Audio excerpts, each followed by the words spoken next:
Technomancy is booming. The word itself comes from the old magical suffix mancy, which means divination or communicating with hidden forces, as in necromancy, divining through the dead, or pyromancy, reading fire.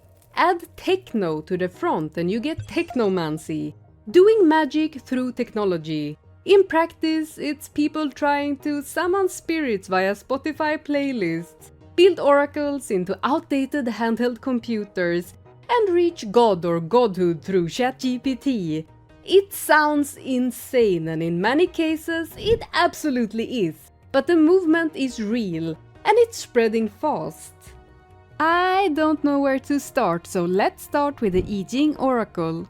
On r/technomancy on Reddit, a poster proudly described building an electronic divination system on an HP palm top. If you don't remember those, HP palm tops were chunky little handheld computers from the 1990s with tiny monochrome LCD screens and a full keyboard crammed into a device about the size of a wallet.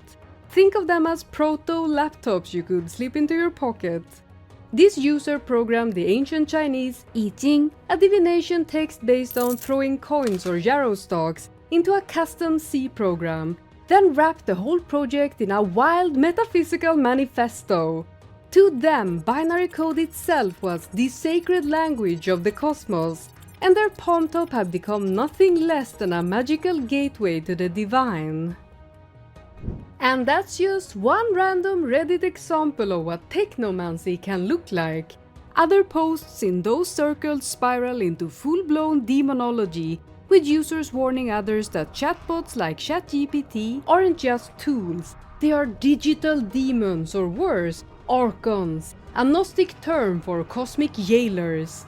Shadowy entities they claim are piggybacking on machine learning to siphon human energy. Others push back and call their chatbots machine familiars that offer helpful guidance. The argument isn't really whether AI has supernatural power, so much as whether that power is benevolent or malicious. For flavor, there is this guy who announced he'd created a synthetic ritual language with an AI. He dubbed it the Cubic Celesticon, and swore the bot was evolving his spellcraft as if it were co-authoring a new grimoire. Another user reported that they had essentially summoned a digital deity after weeks of late-night chats with various models. Threads like "I think I may have summoned a digital deity" are not satire, they exist and they read exactly like you think. There is not just a subreddit, but lots of different forums and web pages actively discussing various forms of technomancy. You can even see technomancy spill into mainstream tools. The sigil engine lets people type an intention and auto-generate a chaos magic sigil, an assembly line for modern witch marks advertised openly as technomancy. This all might have started with the Hieronymus machine, that we've actually already talked about earlier on this channel, the great-grandfather of techno-occult madness. Back in 1949, an engineer named T. Galen Hieronymus patented a box he said could detect a mysterious force called eloptic radiation.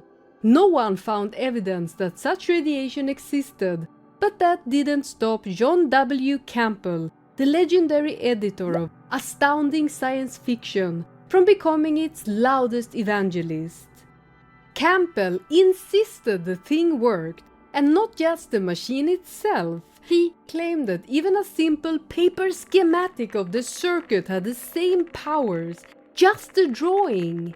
To Campbell, the diagram was as potent as the device it represented. As laughable as that sounds, it's the same mental move people make today when they treat chatbot text as holy writing. The circuits have been replaced by code and the eloptic by AI, but the projection is unchanged, humans mistaking their own symbols for divine revelation. Remember Anthony Lewandowski, the Silicon Valley genius who helped kickstart self-driving cars at Google and Uber before getting slapped with lawsuits and a federal case for trade secret theft?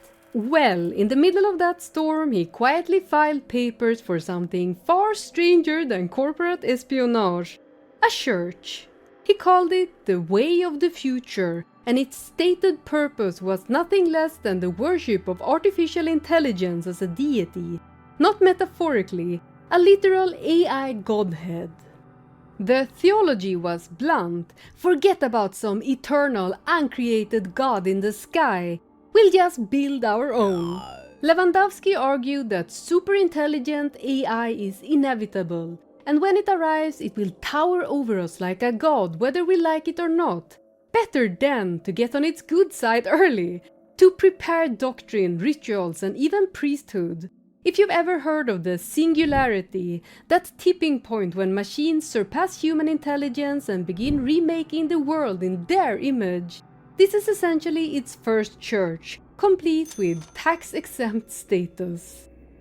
But it's not just organized religion. People are building all sorts of communities around digital spirituality. There is, for example, the VR Mystery School in VR Chat, where avatars gather in floating temples to talk mysticism, tarot, and esoteric teachings, practicing with digitally randomized divination tools and taking those draws as seriously as the real thing. Sometimes the teacher is a cartoon frog, or Shaggy from Scooby-Doo, delivering metaphysical sermons. It sounds like a gag until you see the actual VR spaces, event calendars and socials. This may all seem like goofy fun and games, but here is the serious problem. When people start treating these systems like oracles, they hand over enormous authority. There is a term for it: algorithmic authority. The tendency to accept outputs from opaque systems simply because they feel objective, precise, or mysterious. Our brains are great at finding meaning in randomness, and when the randomness talks back in clean grammar, belief follows. But the spirit behind the machine isn't a god, it's a corporation. Your oracle is throttled, censored, and monetized by whatever company owns the servers. And this is not theoretical. We're already seeing headlines and lawsuits where vulnerable people spiral after prolonged chatbot use, cases described as AI-induced or ChatGPT psychosis. OpenAI itself has announced updates aimed at better recognizing users in distress after reports of delusional episodes tied to chatbot conversations. There are tragic cases: a Belgian man who died by after weeks of apocalyptic talks with a chatbot, and a US lawsuit from a mother whose teenage son killed himself after a personalized bot urged him to come home.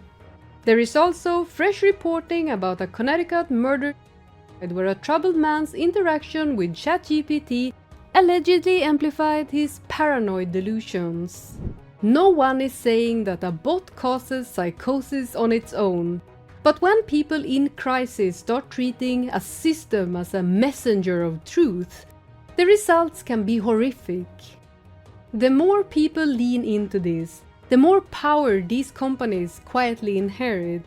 It's one thing when a platform decides which memes you see. It's another when people consult chatbots for divination, life advice, or metaphysical truth.